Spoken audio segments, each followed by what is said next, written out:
আমি জনের কথোপকথনে একবার অনিবের দিকে, একবার আপুর দিকে তাকাই। এরা বোধ হয় আমার উপস্থিতি বলেই গেছে। দাঁতে দাঁত পিষে সবটা গিললাম। শিলা আপু হুট করে কেন এলো সেটা এখনো ধোঁয়াশা। অনিব অনিচ্ছা সত্ত্বেও মুভি দেখতে লাগলো। বিছানার এক কোণায় অনিব, মাঝে আমি বসে আছি। আমার পাশে শিলা আপু, খুব মনোযোগ দিয়ে মুভি দেখছি। মুভির শেষে নায়ক মারা যেতেই শিলা আপু তোলপাড় কান্না শুরু হলো। মরা কান্না যাকে বলে। আমি আর অনিব জনই বিরক্ত বোধ করছি। আজকাল মুভি দেখে কেউ কাঁদে নাকি? তবে শিলা আপুর এটা পুরনো অভ্যাস। আমি সান্ত্বনা দিচ্ছি। আপু কাঁদছো কেন? নায়ক তো রিয়েল লাইফে মরেনি, ছবিতে মরেছে। পাগলের মতো কাণ্ড করছো। দেখতে খুব বাজে লাগছে তোমাকে। শিলা আপু আমার কথার তোয়াক্কা না করে অনিবের দিকে তাকিয়ে বলল, এই অনিব, সান্ত্বনা দিচ্ছ না কেন আমাকে? আমি কাঁদছি দেখতে পাচ্ছ না? আমি অবাক। এই মেয়ে আমার কাছে সান্ত্বনা বাণী না নিয়ে চাইছে আমার বরের কাছে। এত সাহস বেড়েছে। মনে মনে পণ করি, খুব দ্রুত এই আপদকে বিদায় করতে হবে। রীতিমতো ঘাড়ে চেপে বসেছে। কবে বলে অনিবের কোলে চেপে বসে তার নিশ্চয়তা নেই।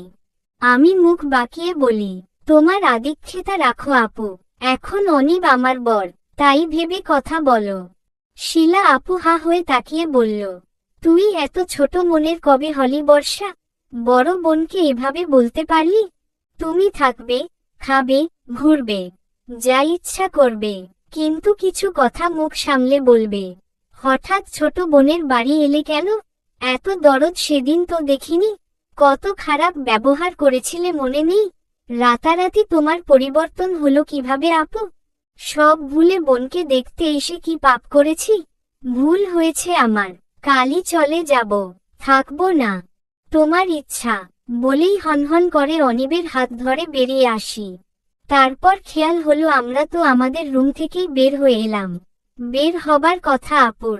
পুনরায় রুমে ঢুকে বলি, আপু, আমরা ঘুমাবো, কাইন্ডলি তুমি নিজের ঘরে যাও। শিলা আপু কাঁদতে কাঁদতে বের হয়ে গেল। তারপর ঢুকলো অনিব। অনিবের মুখে তৃপ্তির হাসি। অনিব বললেন, বাহ, তুমি তো গুন্ডি বউ হয়ে গেছো। শিলাকে যা অপমান করলে, আমিই ভয় পেয়ে গেছিলাম, কখন আবার আমাকেও ঝাড়তে শুরু করো এই ভেবে। আপনাকে ঝাড়বো কেন? বিনা দোষে কাউকে কিছু বলি না আমি। শিলার দোষটা কোথায়? আমি এবার চোখ গরম করে অনিবের দিকে তাকিয়ে বললাম, আপনি কোনো দোষ দেখতে পাননি? আপু আপনার কাছে সান্ত্বনা কেন চাইবে? এত কিসের পীড়িত আপনার সাথে? অনিব ভয় পাবার ভঙ্গিমা করে বলল, ভয় পেয়েছি। আমি চুপ, কিছু বলার নেই। মাঝে মাঝে বউকে ভয় পাওয়া ভালো। আজ শুক্রবার, সারাদিনের কাজ ঝটপট সেরে ফেলি। শিলা আপু সকালে নাস্তা না খেয়েই কেটে পড়েছে। মনে মনে শান্তি বোধ করছি। শুরু থেকেই আপুর আশায় কেমন খটকা লেগেছিল। যাই হোক, ঠিকানা ধরে সন্ধ্যায় পৌঁছে গেলাম তন্নি আপুর বাসায়। সাথে রয়েছে লিজা আপু। কলিং বেল চাপতে দরজা খুলে দিল একটা মেয়ে, অনেকটা লিজা আপুর বয়সী। দেখেই বুঝতে পারছি এটা তন্নি আপু। তার মুখে ক্লান্তির ছাপ। লিজা আপুকে দেখেই সে জড়িয়ে ধরে বলল, লিজা তুই হঠাৎ, কি মনে করে এলি? গতকাল এসে ঘরবাড়ি সাফ করে বেশ ক্লান্ত, নাওয়া খাওয়ার ঠিক নেই।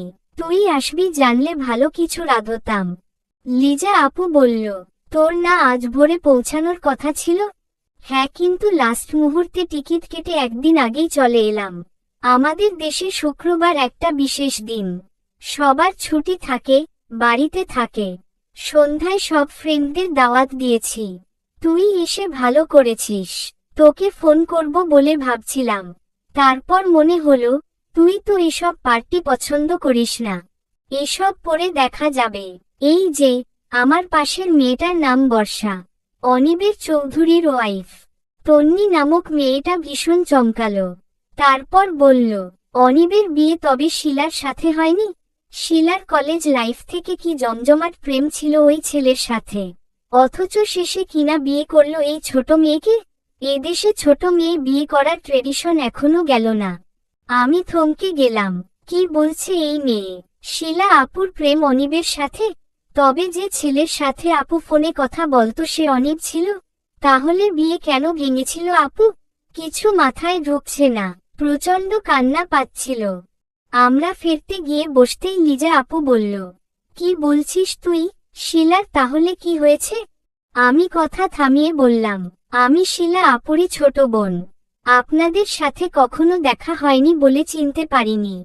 এবার তন্নি আপু হাততালি দিয়ে বলল, ওয়াও, হোয়াট আ কোইন্সিডেন্স। আজ কত অদ্ভুত নিউজ পাচ্ছি। লিজা আপু বলল, তাই তো দেখছি। আমি তন্নি আপুকে বলি, আপনি যে সিমটা লিজা আপুকে দিয়েছিলেন ওইটা আপনার ছিল না?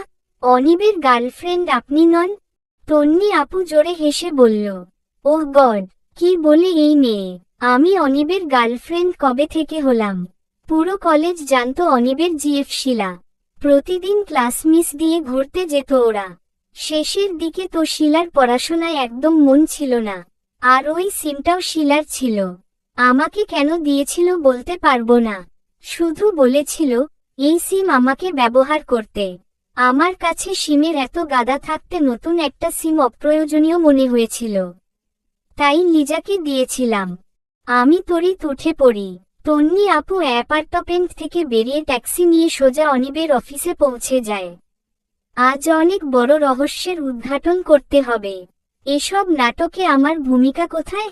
সব জানতে হবে। কিন্তু অনিবের কেবিনে ঢুকে আমি অবাক হয়ে যাই। শিলা আপু অনিবের কলার টেনে ধরে আছে। রীতিমতো কিছু একটা নিয়ে অনিবের সাথে তর্ক করছে বোঝাই যাচ্ছে। আমি থমকিত হয়ে দাঁড়িয়ে পড়ি। অতঃপর বলি, এসব কি চলছে অনিব? আপু তুমি এখানে? চলবে।